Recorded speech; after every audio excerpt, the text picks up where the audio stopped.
जब तुम सुबह उठकर अपनी बॉडी को देखते हो तुम्हें वही ना के बराबर डेफिनेशन वाली narrow shoulders plus flat chest वाली बॉडी दिखती है। और सबसे फ्रस्ट्रेटिंग चीज, तुम जिम नहीं जा सकते, या पैसे नहीं है, या वक्त नहीं है, घर से बहुत दूर है, तो तुम एक काम करते हो जो 99% लोग करते हैं। तुम कोई मोटिवेशनल वीडियो देखते हो और कुछ दिन ट्राई करते हो और फिर छोड़ देते हो, और वही साइकिल बार बार रिपीट होता है। अब सुनो, जो मैं बात कहने जा रहा हूँ वो यूट्यूब पे किसी ने भी नहीं बताया होगा। जिम तुम्हारी एस्थेटिक फिजिक के लिए जरूरी नहीं है, ना कभी था। दुनिया के most dangerous physics pure body weight calisthenics से बनी हुई होती है। ब्रूस ली ने कभी जिम नहीं किया, और तोजी का फिजिक जो तुम्हें इंस्पायर करता है वो सिर्फ एक चीज का रिजल्ट है, रॉ कंट्रोल प्रोग्रेसिव मूवमेंट। आज मैं तुम्हें कंप्लीट कैलिस्थेनिक्स ब्लूप्रिंट दूंगा, वर्कआउट, डाइट, साइंस, मिस्टेक, सब कुछ एक ही वीडियो में बिना बकवास के। अगर सच में अपनी बॉडी चेंज करनी है, नोट्स निकालो और शुरू करते हैं। पहले एक बात क्लियर करते हैं, एस्थेटिक फिजिक का मतलब ये नहीं कि तुम बिगेस्ट हो या सबसे हैवी हो। एस्थेटिक फिजिक का मतलब होता है प्रोपोर्शन, वी टेपर यानी ब्रॉड शोल्डर्स, वाइड लैट्स और एक टाइट वेस्ट। जब तुम टी शर्ट में खड़े होते हो तो लोगों के सबकॉन्शियस माइंड में तुम्हारे बारे में एक इमेज बन जाती है डोमिनेंट और केपेबल वाली, बिना तुम्हारे एक वर्ड बोले। अब यहाँ कुछ लोग बोलेंगे भाई बॉडी वेट से मसल नहीं बनती, ये सबसे बड़ा मिथ है जो तुम्हारे प्रोग्रेस रोक रहा है, और मैं इसे साइंस से तोड़ना चाहता हूँ। मसल ग्रोथ का एक यूनिवर्सल रूल है प्रोग्रेसिव ओवरलोड, यानी तुम्हारी मसल को कॉन्टिन्यूसली एक नया चैलेंज मिलना चाहिए। जिम में ये वेट बढ़ाने से होता है, कैलिस्थेनिक्स में ये लेवरेज, एंगल और वॉल्यूम बढ़ाने से होता है। जब तुम पुशअप लगाते हो तुम्हारा चेस्ट और शोल्डर के मसल फाइबर माइक्रोस्कोपिक लेवल पे टियर होते हैं। बॉडी उन्हें रिपेयर करती है और रिपेयर करते वक्त उन्हें थोड़ा और बड़ा बनाती है।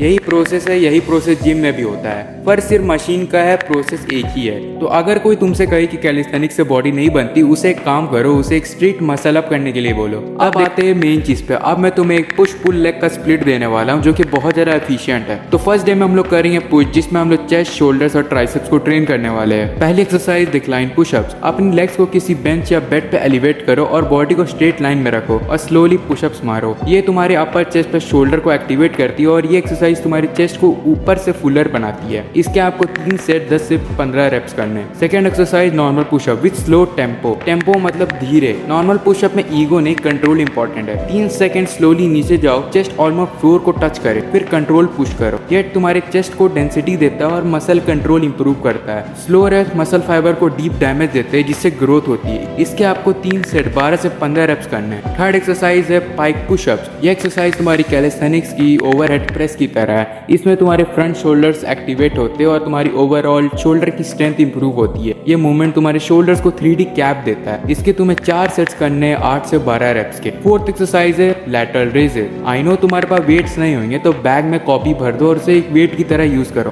बैग को साइड से स्लोली ऊपर उठाओ, चीटिंग बिल्कुल नहीं। एल्बो स्लाइटली बेंड रखो और शोल्डर से लिफ्ट कर। ये तुम्हारे साइड लेल्स बनाता है जो कि एक वी टेपर के लिए सबसे इंपॉर्टेंट चीज। इसके तुम्हें 3 सेट 15 से 20 रेप्स करने हैं। फिफ्थ एक्सरसाइज है डिप्स, और ये सबसे पावरफुल कैलिस्थेनिक एक्सरसाइज है। ये तुम्हारे लोअर चेस्ट और ट्राइसेप्स को पूरी तरीके से फाड़ देता है। एक्सरसाइज चेस्ट और आर्म्स को बल्कि लुक देती है। इसके तुम्हें 3 सेट 12 से 20 रेप्स करने हैं। अब इसी के साथ हमारा डे 1 खत्म होता है। अब डे 2 में हम लोग करने वाले पुल, जिसमें हम लोग बैक को टारगेट करेंगे। फर्स्ट एक्सरसाइज है पुलअप्स, और ये नॉन नेगोशिएबल है। कैलिस्थेनिक्स में सबसे पावरफुल एक्सरसाइज है बैक के लिए पुलअप। बार को शोल्डर वेट ग्रिप से पकड़ो, बॉडी को कंट्रोल वे में पुल करो जब तक चिन बार के ऊपर ना जाए। और अगर पुलअप्स नहीं होते तो तुम नेगेटिव पुलअप्स ट्राई कर सकते हो, उससे तुम्हें डिसेंट पुलअप स्ट्रेंथ आ जाएगी। पुलअप्स तुम्हारे फुल बैक प्लस स्ट्रेंथ को एक्टिवेट करता है। इसके आपको 4 सेट मैक्स करने, जितने भी हो पाते। सेकेंड एक्सरसाइज है वाइड पुलअप। हाथ को वाइड रखो और चेस्ट को बार की तरफ पुल करो। ये तुम्हारे लैट्स को हाईली टारगेट करते हैं। इससे तुम्हारी बैक विंग जैसी लगती है।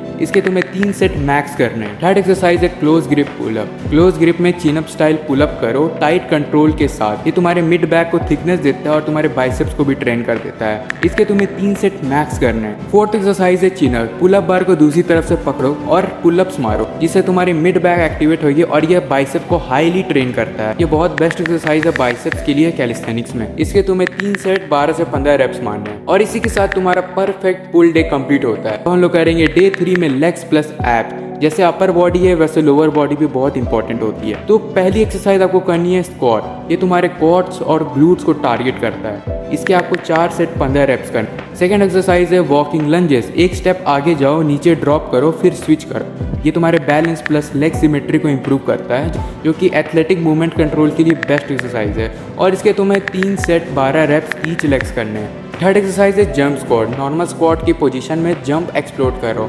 इसके तुम्हें 3 से 10 रेप्स मारने हैं। फोर्थ एक्सरसाइज है लेग रेजेस। ये तुम्हारी एब्स के लिए सबसे बेस्ट एक्सरसाइज है। हैंगिंग या लेइंग पोजीशन में लेग्स को स्लो ऊपर उठाओ। ये तुम्हारे लोअर एब्स को ट्रेन करता है, जो कि तुम्हें वो वी टेपर फिजिक अचीव करने में हेल्प करेगा।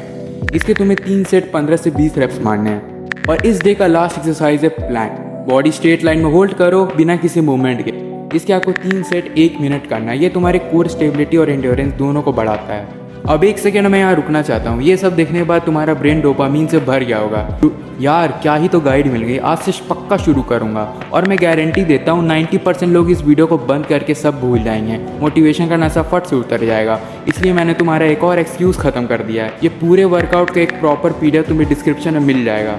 उसे डाउनलोड कर लो या फिर वॉलपेपर में लगा लो, मुझे नहीं पता, लेकिन एक्सक्यूज़ नहीं आने चाहिए। अब वापस आते हैं। अब वो पार्ट जिसको लोग सबसे ज़्यादा इग्नोर करते हैं और फिर कंप्लेन करते हैं कि बॉडी नहीं बन रही। डाइट। वर्कआउट 30% है, डाइट तुम्हारी 70% है। ये किसी का ओपिनियन नहीं है, ये फिजिक्स है। मैं तुम्हें कोई फैंसी चार्ट नहीं दूंगा, सिर्फ 3 रूल्स बताता हूँ। पहला रूल, प्रोटीन हर मील में होना चाहिए। मसल प्रोटीन से बनती है, कार्ब से नहीं। अगर तुम्हारा वेट 60 kg है, मिनिमम 100 से लेके 120 ग्राम प्रोटीन डेली चाहिए। बजट फ्रेंडली सोर्सेज जैसे कि अंडे, दाल, सोया चंक्स, पनीर, दूध, ये सबको तुम अपनी डाइट में ऐड कर सकते हो। एक मील स्किप मत करना, 1 ग्राम प्रोटीन मिस नहीं होना चाहिए।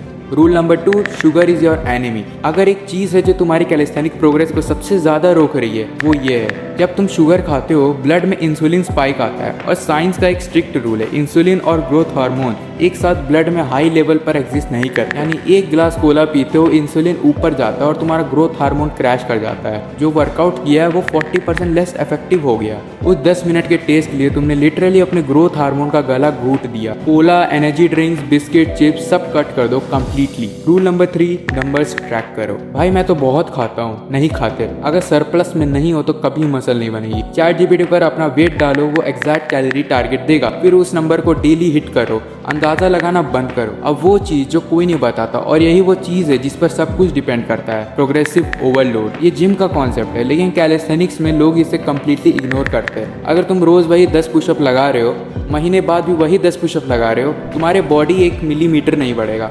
बॉडी को सिर्फ तभी ग्रो करने की ज़रूरत पड़ती है जब उसे लगता है कि उसे करंट स्टेट से ज़्यादा चाहिए। तो हर वीक या तो रेप्स बढ़ाओ या सेट्स बढ़ाओ या हार्डर वेरिएशन ट्राई करो। जैसे नॉर्मल पुशअप से डायमंड पुशअप से आर्चर पुशअप्स। 3 मिस्टेक जो बिगिनर गारंटी करते हैं। पहली गलती, फॉर्म से ज़्यादा रेप्स। जिम में नहीं गए ठीक है, पर अगर 25 खराब पुशअप्स कर रहे हो, चेस्ट को फील ही नहीं हो रहा, तो तुम सिर्फ एनर्जी वेस्ट कर रहे हो। 10 परफेक्ट कंट्रोल पुशअप्स मारो जिसमें तुम्हारी चेस्ट फुल्ली स्ट्रेच और स्क्वीज हो। 25 खराब रेप से ये 3 गुना ज़्यादा इफेक्टिव है। फॉर्म पहले, वेट और वॉल्यूम बाद में। दूसरी गलती, डेली ट्रेनिंग। मसल वर्कआउट के वक्त नहीं, रेस्ट के वक्त ग्रो होती है। जब तुम ट्रेन करते हो मसल फाइबर डैमेज होती है, जब तुम सोते हो बॉडी उन्हें रिपेयर और रिबिल्ड करती है। अगर तुम रोज़ ट्रेन करोगे बिना रेस्ट के, वो डैमेज हो रहा है, वो रिबिल्ड नहीं हो रहा है। 5 डेज ऑन रखो, 2 डेज ऑफ रखो मिनिमम, और 7 से 8 घंटे की नींद नॉन नेगोशिएबल है। तीसरी गलती, 2 वीक्स में रिजल्ट एक्सपेक्ट करना। सोशल मीडिया पर कोई 30 डे ट्रांसफॉर्मेशन देगा, खुद से कंपेयर किया, फ्रस्ट्रेटेड होकर क्विट कर दिया। भाई उस बंदे का स्टार्टिंग पॉइंट तुम्हें नहीं पता है, ना उस बंदे का जेनेटिक्स पता है, और ये भी नहीं पता कि उसने कुछ यूज़ किया है या नहीं। तुम सिर्फ अपनी प्रोग्रेस ट्रैक करो। वीक 1 से वीक 4 को कंपेयर करो, वीक 4 से वीक 8 को कंपेयर करो। 2 महीने कंसिस्टेंट रहने के बाद मिरर तुम्हें खुद बता देगा। अब देखो, रोड मैप तुम्हारे सामने है। वर्कआउट दिया है, डाइट दिया है, साइंस दिया, मिस्टेक्स पता है। इस वीडियो को देखने वाले 90% लोग कल वही करेंगे जो आज कर रहे थे। वही फ़ोन, वही रील्स, वही कंफर्ट जोन। लेकिन अगर तुम उस 1% में हो जो जनरली अपनी स्टोरी चेंज करना चाहते हैं, तो अभी कमेंट में जाओ, टाइप करो फिजिक आर्क स्टार्टेड।